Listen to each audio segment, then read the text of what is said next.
Hello everyone. So இன்னைக்கு என்ன பார்க்க போறோம் அப்படின்னா, ஸோ எப்படி ஒரு கொடுக்கப்பட்டுள்ள ஒரு சமன்பாடு கொடுத்துருக்காங்க அப்படின்னா அதை எப்படி தொடர்ச்சியானதா இல்லை வகையிடத்தக்கதான்னு கண்டுபிடிக்கிறது அப்படின்னு ஒரு டவுட்டு நமக்கு இந்த பயிற்சிக்குள்ள, அதாவது பயிற்சி 7.3க்குள்ள போன உடனே இருக்கும்.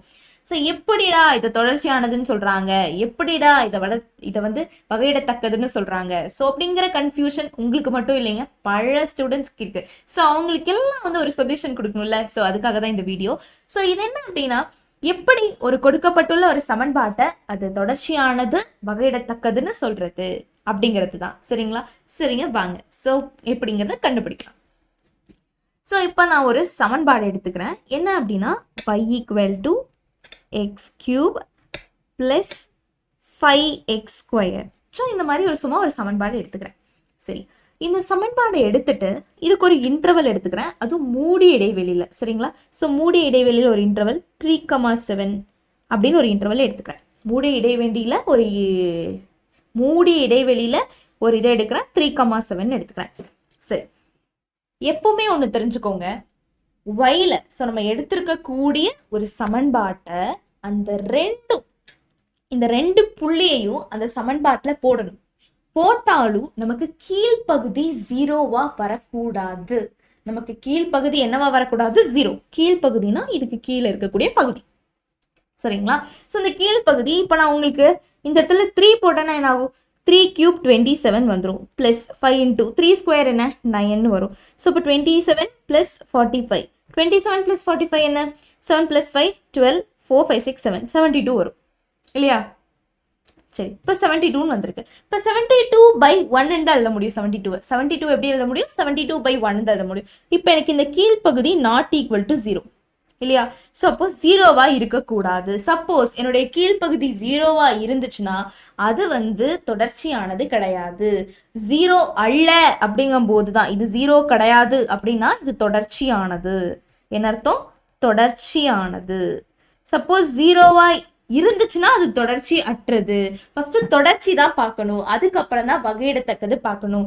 தொடர்ச்சி சப்போஸ் ஃபெயில் ஆயிருச்சு, தொடர்ச்சியானது அல்லன்னு வந்துருச்சுன்னா கண்டிப்பா வகையிடத்தக்கதும் அல்லதான். புரிஞ்சுதுங்களா? சரி, அந்த புள்ளியை இங்க பயன்படுத்தும் போது நமக்கு 0 கீழ்ப்பகுதியில வரக்கூடாது. டினாமினேட்டர் கீழ்ப்பகுதி 0 ஆயிருச்சு அப்படின்னா அது தொடர்ச்சியானது அல்ல. ≠ 0னா தொடர்ச்சியானது. புரிஞ்சுதுங்களா? சரி, வகையிடத்தக்கதை எப்படி சொல்ல முடியும்?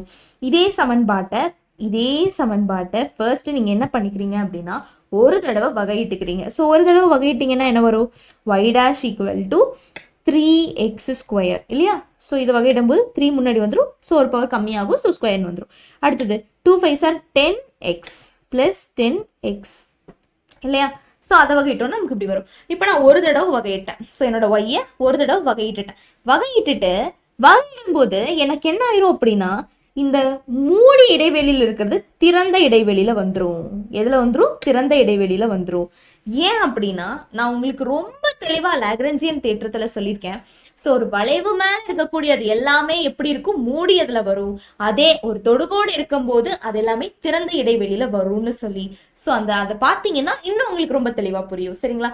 ஏன் இதை திறந்த இடைவெளியில போடுறோம், ஏன் இதை மூடிய இடைவெளியில போடுறோம் அப்படிங்கிறது உங்களுக்கு ரொம்ப ரொம்ப ரொம்ப தெளிவா புரியும். சரிங்களா?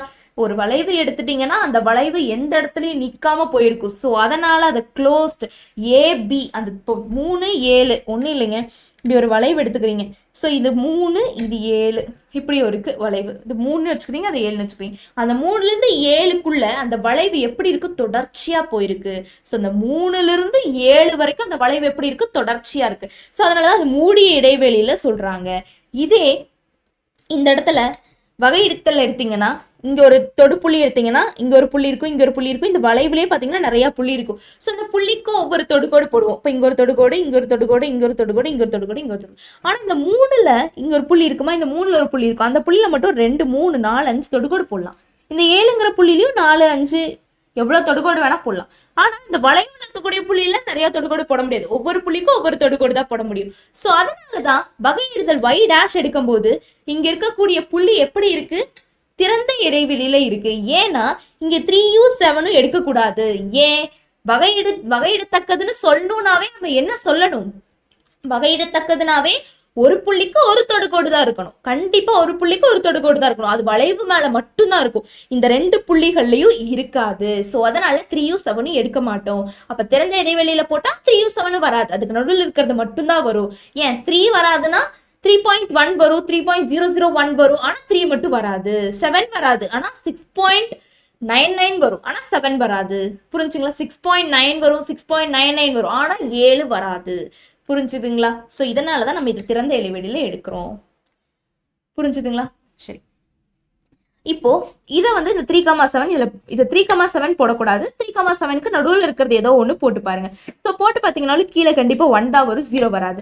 ஸோ இப்போ y' போட்டு பார்க்கும்போது கீழே 0, அதாவது கீழ்ப்பகுதி 0 வராம இருந்துச்சுன்னா அதை வந்து வகையிடத்தக்கதுன்னு சொல்லுவோம்.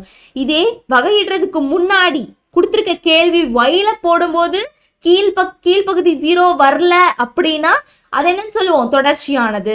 இதே y' ஒரு தடவை வகையிட்ட பிறகு அதுல இருக்கக்கூடிய புள்ளிகள், இதுல இருக்கக்கூடிய நடுவில் இருக்க ஏதோ புள்ளிகளை போட்டு கீழ்ப்பகுதி 0 வரலன்னா அது என்னன்னு சொல்லுவோம்? வகையிடத்தக்கதுன்னு சொல்லுவோம். புரிஞ்சுதுங்களா? இதே இன்னொரு எடுத்துக்காட்டு எடுத்துக்கோங்க. இன்னொரு எடுத்துக்காட்டு எப்படி எடுக்கிறீங்க அப்படின்னா, ஒன்றும் இல்லைங்க, எப்படி எடுத்துக்கிறீங்கன்னா y = x² + x + x. இதில் வந்து இன்டர்வல் பார்த்தீங்கன்னா -1,0 மூடிய இடைவெளி. மூடிய இடைவெளினா அது 2 எடுத்துக்கலாம். திறந்த இடைவெளினா அது 2 எடுக்கக்கூடாது. நல்லா ஞாபகம், உங்களுக்கு தெரியும் நினைக்கிறேன்.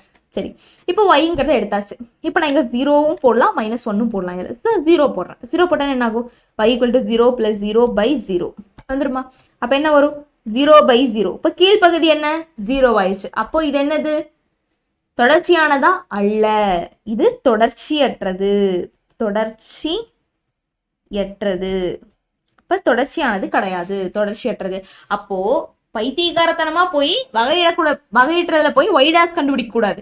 தொடர்ச்சி அற்றதுனாவே வகையிடத்தக்கதும் அல்ல. ஃபர்ஸ்ட் கண்டிஷனே ஃபெயில் ஆயிருச்சு, ஃபர்ஸ்ட் நிபந்தனையே ஃபெயில் ஆயிருச்சு. இப்ப 2வது நிபந்தனைக்கு போகவே கூடாது. ஃபர்ஸ்ட் நிபந்தனை ஃபெயில் ஆயிடுச்சுன்னா அதோட விட்டுறோம் நம்ம. புரிஞ்சுதுங்களா? சரி, இது நீங்க நான் போய் y' கண்டுபிடிச்சு பாக்குறேன்னு சொல்றது எப்படி இருக்குன்னு தெரியுங்களா? 1ஆம் வகுப்புலேயே ஃபெயிலு. 1ஆம் வகுப்புலேயே ஃபெயில் ஆயிட்டு இப்போ 2ஆவதுல போய் நான் பாஸ் ஆவேன்னா என்னங்க அர்த்தம்? 1ஆம் வகுப்பு ஃபெயில்னா ஃபெயிலு தானே, திருப்பி 1ஆம் வகுப்பு படிச்சு தானே வரணும். ஸோ அதே மாதிரி தாங்க. இப்போ நம்ம ஒயிலேயே ஃபெயில் ஆகி போச்சு, இப்போ தொடர்ச்சியிலேயே ஃபெயில் ஆகி போச்சு. அப்போ அடுத்தது வகையிடத்துக்கு போவே தேவையில்லை, ஃபெயிலே முடிவு பண்ணிடலாம். சரிங்களா? சரி, அவ்வளோதாங்க. ஸோ இதுதான் வந்து ஒரு கொடுத்துருக்கிற கேள்வி தொடர்ச்சியானதா இல்லை வகையிடத்தக்கதா அப்படிங்கிறது உங்களுக்கு எப்படி கண்டுபிடிக்கணும்னு தெரிஞ்சு போச்சு. ஒரே ஒரு விஷயம் தான், சிம்பிளா சொல்லணும்னா ஒரே ஒரு விஷயம் தான் திருப்பி உங்களுக்கு சொல்றேன். ஸோ கொடுத்துருக்க கேள்வி yன்னு வச்சுக்கோங்க. அந்த yங்கிறதுல கீழ்ப்பகுதி 0 ஆகக்கூடாது. ஸோ 0 ஆச்சுன்னா அது தொடர்ச்சியற்றது. 0 ஆகாம வேற ஏதாவது நம்பர் எண்கள் வந்துருச்சு அப்படின்னா 1, 2 இந்த மாதிரி எந்த எண்கள் வந்தாலும் அது தொடர்ச்சியானது.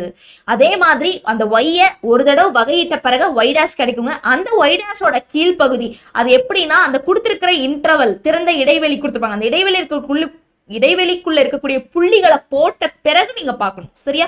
சோ அந்த புள்ளிகளை போட்ட பிறகு உங்களுக்கு வரக்கூடிய கீழ்ப்பகுதி 0வா இல்லாம இருந்துச்சுன்னா, y' அந்த புள்ளிகளை போட்ட பிறகு உங்களுக்கு வரக்கூடிய பதிலோட கீழ்ப்பகுதி 0 இல்லாம இருந்துச்சுன்னா அது வந்து வகையிடத்தக்கது தான். இதே 0 ஆயிடுச்சுன்னா வகையிடத்தக்கது அற்றது.